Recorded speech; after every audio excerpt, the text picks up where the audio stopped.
Hey fellow explorers of the dark and scary. Welcome back to Boo Spooky Horror Stories. We've got a narrative that'll haunt your screens and challenge your courage. So, before we unleash the terrifying truth of Marrowbone's secrets, let's make a pact.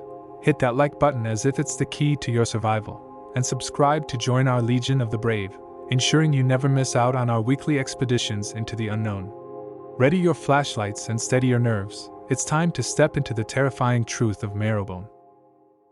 The haunting of Marrowbone House. Eliza Bennett, a young freelance writer, had always been drawn to the mysterious and the macabre. So, when she stumbled upon the listing for the old Marrowbone House, nestled on the outskirts of a forgotten rural town, it felt like fate. The house, standing desolate for decades, whispered tales of its past through its creaking floors and dusty windows. Eliza, seeking solitude for her writing and an escape from the bustling city life, was instantly captivated. The first few days in Marrowbone House were uneventful, filled with unpacking and the mundane tasks of setting up her new home. However, as night fell on the fourth day, Eliza began to notice odd occurrences. It started with faint whispers, so soft she thought they were figments of her imagination, a writer's mind playing tricks. But each night, the whispers grew louder, more insistent, as if beckoning her. One particularly cold night, Eliza awoke to an eerie melody, distant yet clear. It seemed to emanate from the house's attic. Driven by a mix of fear and curiosity, she decided to investigate. The attic, a dusty time capsule, was filled with relics from bygone eras. In the corner, she found an old chest. Inside lay a collection of toys, porcelain dolls with glassy eyes, wooden soldiers with chipped paint, and a teddy bear, one eye missing, the other hanging by a thread. As Eliza examined these forgotten playthings, the air around her grew colder. The toys, once lifeless, began to stir under her gaze. The dolls blinked, the soldiers' joints creaked, and the teddy bear's remaining eye fixed on her with an unsettling intensity. Eliza, heart pounding, realized these were not ordinary toys.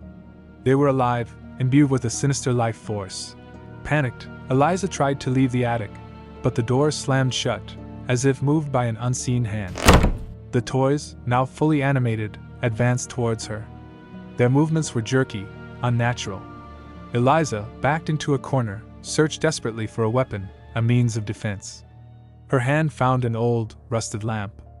With a swift motion, she swung it at the nearest doll, shattering it to pieces.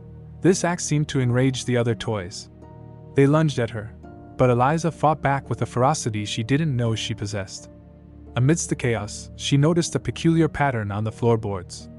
It looked like a trapdoor. With the toys momentarily distracted, she pried it open and descended into the darkness below. The basement was cold, damp, and filled with the scent of decay. Eliza's eyes adjusted to the dim light, and what she saw made her blood run cold. Skeletons, several of them, lay scattered across the floor.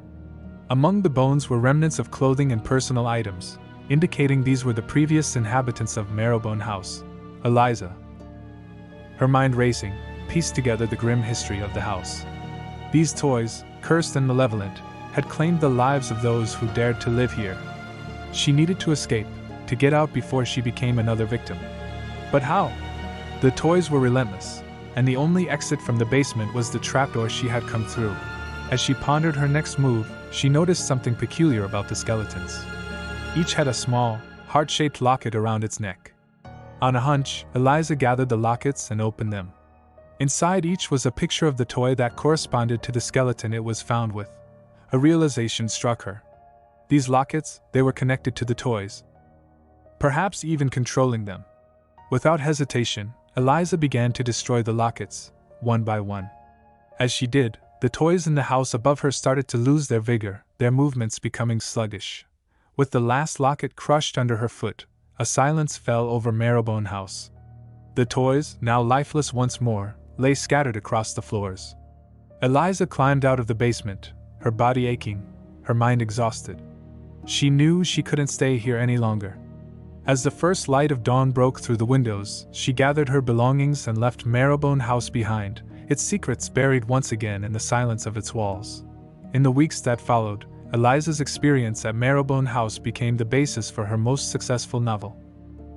A chilling tale that captivated readers around the world.